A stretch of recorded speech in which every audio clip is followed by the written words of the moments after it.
금융거래하면서 발생하는 소비자 민원이 가장 많은 분야 하면 단연 보험을 꼽습니다.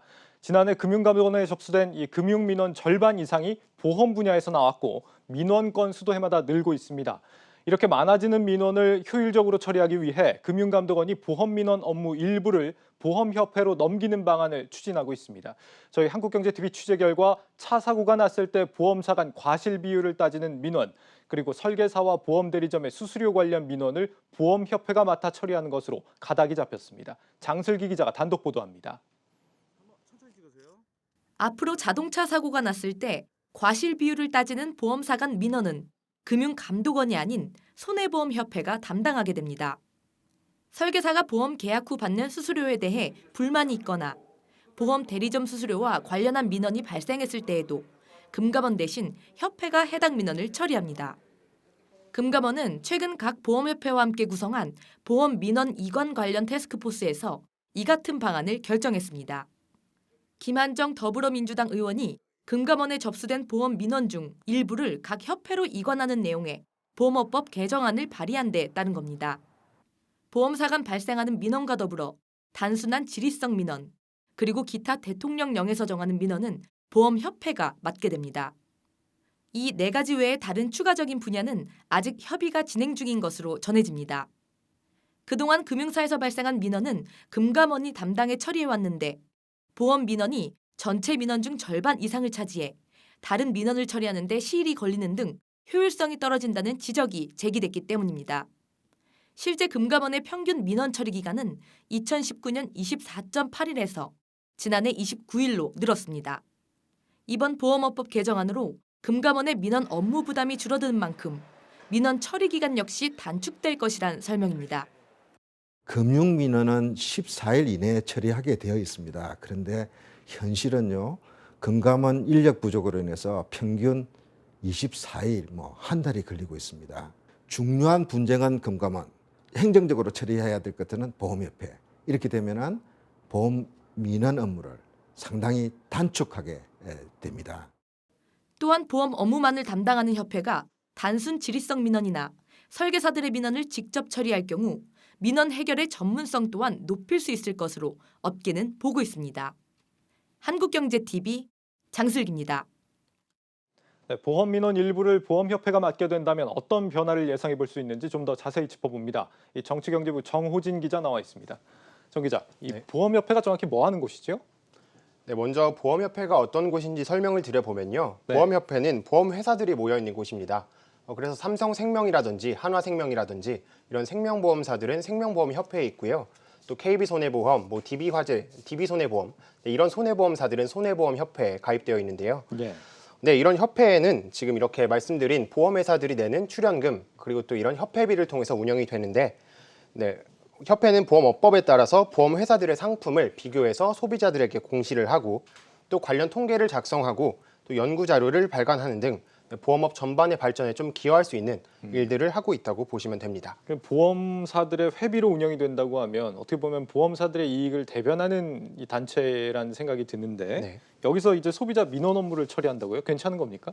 네, 맞습니다. 앵커 말처럼 협회가 업계의 이해만 대변할 수 있기 때문에 좀 공정한 민원 처리가 가능하겠냐 좀 이런 지적들도 나오고 있는데요. 예. 네, 그래서 실제로 고양이에게 생선을 맡기는 게 아니냐 좀 이런 말들도 나오고 있는데요. 네, 이렇게 해서 관련해서 소비자단체 관계자의 의견 한번 들어보시죠. 네. 보험사들이 그 cap출금을 내 가지고 운영이 되는 보험사들의 이익 단체이기 때문에 이제 고양이라고 하는 표현을 썼거든요. 그거는 뭐 부정할 수 없는 사실이지 않습니까? 금감원 접수 민원의 일부를 또 넘긴다라고 하는 거는 그건 누가 봐도 의심받을 수밖에 없어요. 보험사들의 이익 단체인 협회에 보험 민원을 우양을 했을 경우에 그 결과에 대해서는 누가 수용을 할 수 있겠느냐라고 하는 거예요. 네, 이런 지적이 나오고 있는 상황인데요. 다만 중요한 건 보험사에 대한 민원이라는 게 보험사로부터 못 받은 보험금을 받고 싶습니다. 좀 이런 민원들도 있을 수 있는데 보험 약관 같은 게 좀 어렵잖아요. 그렇죠. 네, 그러면은 그런 것들을 좀 풀어서 설명해달라. 좀 이런 단순 질의성 민원들도 있거든요. 네, 그래서 앞선 리포트에서 보셨듯이 단순한 민원들 같은 경우에는 협회에서 처리하고 또 어려운 분쟁 사항 같은 경우에만 금감원에서 맡아서 처리한다. 네, 이런 겁니다. 근데 아무래도 앞서 말씀드렸던 이런 공정성 논란을 좀 의식한 조치로 보이는데요. 실제로 한국금융투자협회 또 여신금융협회 이런 곳에서는 지금 단순성 민원 업무는 직접적으로 협회에서 처리하고 있습니다. 예. 네, 이렇게 좀 업무를 분담하게 되면 아무래도 기존의 모든 민원들을 금감원에서 처리했던 것보다는 민원에 대한 답변을 받아볼 수 있는 시간이 조금 더 빨라지게 되겠죠. 뭐 어떤 방식으로 민원 청구가 이제 구현이 될지는 모르겠지만 앞서 뭐 김한정 의원의 이야기를 들어보면은 금감원의 인력이 부족하다. 그래서 네네. 민원 업무를 계속 넘기고 싶어하는 이런 느낌을 받을 수 있는 것 같은데 네네. 그렇게 따지면 뭐 당장은 이렇게 가다가도 나중에는 좀 더 협회 쪽으로 그 민원 업무가 좀 더 이관이 더 많이 되는 이런 양상으로 가지 않을까 이런 우려도 있을 것 같은데요. 네, 맞습니다. 저도 취재를 좀 해봤는데요. 사실 금감원에서 보험사들에 대한 모든 민원을 협회가 처리할 수 있도록 모두 이관할 가능성은 그렇게 커 보이지는 않습니다. 왜냐하면 이게 또 하나의 견제도구이기도 하잖아요. 예. 네, 근데 앵커 말처럼 일부 민원의 범위가 확대될 가능성도 있는데요. 네, 그래서 이럴 경우에 뭐 공정성이나 독립성이 담보되려면 좀 어떤 조치가 필요할지 이런 부분에 있어서 또 전문가의 의견을 들어봤습니다. 네.